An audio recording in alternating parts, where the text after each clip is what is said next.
Welcome to the This Is His Story podcast, the executive director and pastor guide to sowing and reaping online givers. Episode 12, Churches Don't Know the First Thing About Online Giving. Money and churches, pastors asking for money, how do Bible teachers juggle preaching about giving? Listen, to those of you tuning in right now, I run the same risk we all do. Speaking the truth of God's word, some will think we're just greedy or want more money from their pocket. Your church members, maybe even you right now, put up a quick wall when Christians discuss money and giving. There have been plenty who've gone before us who did not ask biblically, or they misuse God's money. And that makes it harder for you and me to talk about the subject of money and giving. Listen, I get it, but there are ways to talk, biblically speaking, about the joys of giving. And let's face it, not everyone is in your church each Sunday. Church members spend way more time online than in your pews, and you can teach about giving to your blue in the face, and sometimes they just don't hear. So I want to talk about giving your flock and ways to bridge the gaps right now in this podcast episode. But I want to talk about something that is a little bit controversial to start, but I want you to put this lens on. It will help you with the rest of this episode and with the concept of church and giving. And that is this. A lot, I won't say most because I have no idea what the number, but I would say a lot of pastors believe deep down inside, if they don't even preach it from the pulpit, that mature Christian giving goes like this. You give to your church first, and then you give sacrificially to parachurch ministries. You give your extra money, but you give your first fruits to the church. Now, if you believe that, this is where you need to sit down for a minute, because I know a lot of pastors who have come to me and said they used to teach that early on in their ministry. And then as they look further, they find zero, and I underline zero, biblical principles or verses that say that is true. So what I want you to do is think that through. It's a big pill to swallow if you believe it, but that you can give to God. You can give of your first fruits without necessarily giving to your home church first. I would say there's nothing biblical about not giving to your church, but the idea that it gets all your first fruit tithes and then extra giving goes somewhere else is just not biblical. There's plenty of instances where the Lord talks about giving, and he doesn't say church first, church only. He just says the Lord loves a cheerful giver, and you actually see evidence of people giving to their neighbors. In Acts, we see that churches gave to Paul that they may feed the starving during the famine in Jerusalem. And so what has happened with this mindset is that churches have put very little effort other than, once a year or a couple times a year talking about giving. They're a little shy of it. And then online, they just put a donate button in the top right corner of their website. And they just assume that good givers will give, and they don't have to work at explaining the needs of the church to the giver. It creates a giant problem. So just for the rest of this podcast episode, I want you to have a different lens on. If you had the lens that a good giver will just give to you because he should be, and that's biblical and mature giving. But if you realize that the church actually has a responsibility to talk to donors, givers in the way that they think, then it's going to change how you react and what you do, not only from the pulpit, but on your website. Okay, so let's just back way up real quick and talk about COVID. So what happened with COVID, with all the shutdowns, is churches were forced. Some were already headed in that direction and doing a good job, but we all went online. And that means a lot of different things to a lot of different churches, size churches, churches with resources, churches without resources. But I would say 80-90% of all churches really concentrated on the streaming of their service. Some worked hard on engaging people and doing ministry online, even outside of the traditional service, whether that means youth or Zooms for women's ministry and men's ministry, etc. But I would say, from my knowledge, a fraction of a percent really worked on online giving. Now, some people got a little bit more sophisticated with how they ask and how that integrated with their giving page. But I would say most churches were not very sophisticated. And here we are 2 years past that time, and a lot of churches still are not sophisticated. And here's what I blame that on. I blame that on, because of COVID and the have and the have-nots, the people that were giving, a lot of people did very well financially during COVID, and they weren't spending as much, and giving increased to a lot of ministries and churches. So churches are being blessed with online giving without really doing anything other than, quote unquote, ministering online or streaming online. And so the urgency isn't there. The problem is, and not having done this for decades, we all know that there's ups and downs in the economy and trends.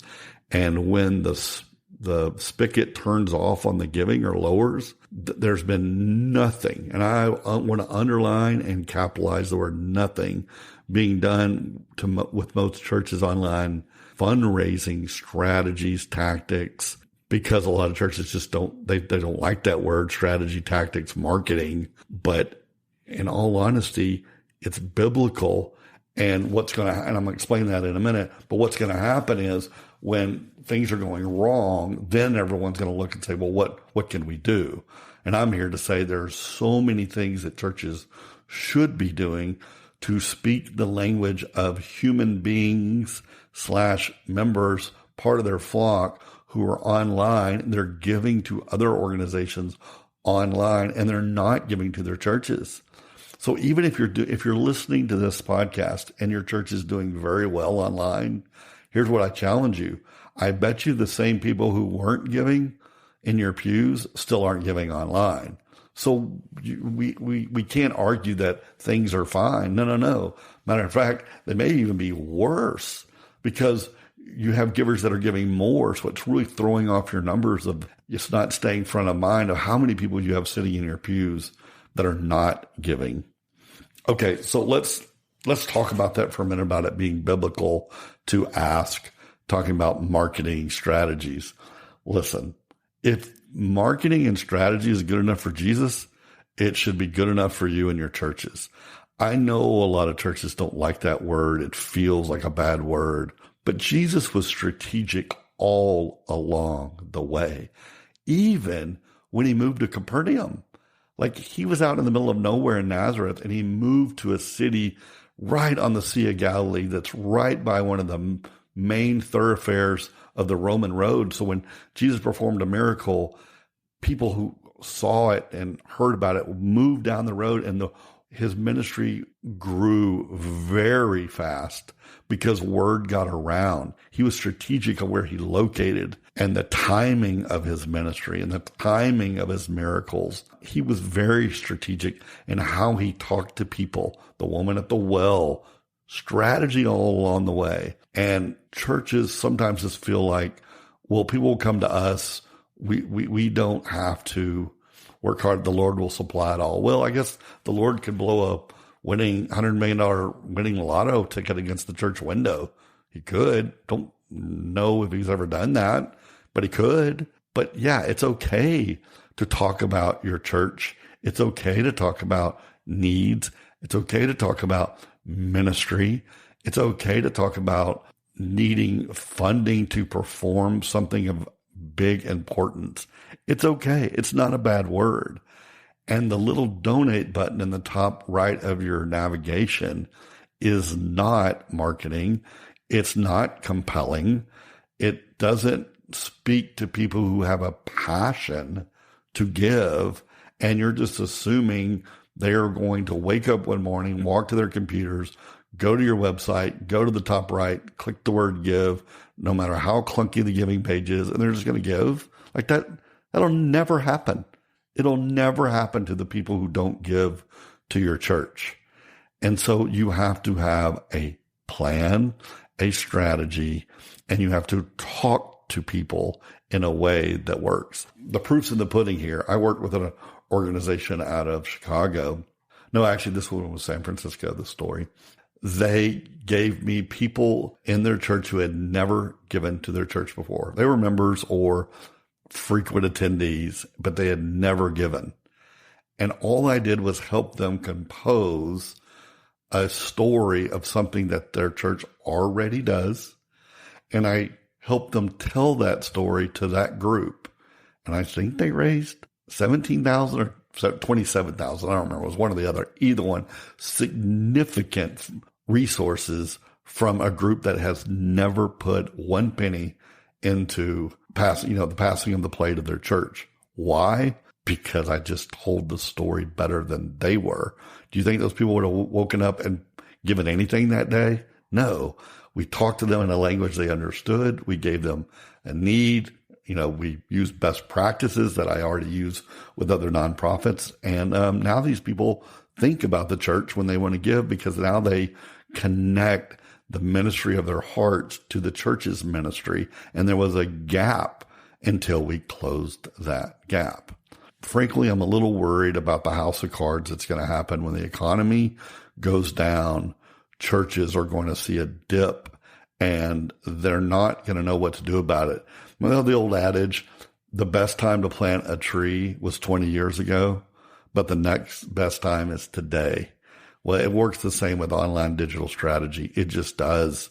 If you haven't been working on telling your story and engaging with people and potential givers, then when you need it, you're going to be in trouble. So start today with that, right? So some churches, think of this. There's two ways to deal with the church when it comes to online. Some churches are online in the fact that they're just there. Think about the mall, and they put a sign in the middle of the mall, like a kiosk with no person in it, so that people walk by and they see your ad, but you're not there. Other churches are doing a way better job of putting a person in the kiosk and sort of really being online. They can stop and talk and engage with people that pass by. But when it comes to online giving, the idea of just putting a sign up and someone's going to walk by and give, it will not work. Trust me, been doing this for decades. It will not work.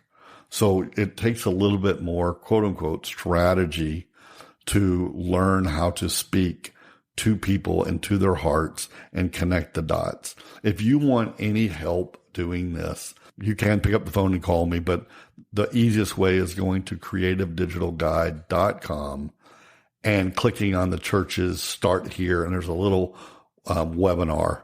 And that webinar will really walk through the differences between churches and nonprofits and how there are people in your pews that are actually can be mature givers. They're giving a lot, just not to the church. And I help explain this even better than I do here on the podcast, and then give you resources if you want to go deeper, diving into how your church and your flock can be engaged. So blessings. I will talk to you guys in the next podcast. Thank you for listening to today's episode of This Is His Story podcast. Overwhelmed at all the technical terms, trends, options, cost, invoice signings for your organization's digital strategies? Join other leaders of Christian organizations as we join hands in our closed Facebook group. Go to creativedigitalguide.com/Facebook to register and apply for access. I'm only allowing executives of Christian organizations in. No vendors, no high-pressure sales, no gimmicks into this closed Facebook group. Sign up today and be encouraged and informed as you lead your Christian organization. Looking for a free resource to help your organization move the needle on new names and donors? Watch the 5 simple shifts to gain dedicated donors with your digital strategies webinar. Go to creativedigitalguide.com to register for this on-demand resource built exclusively for executive directors.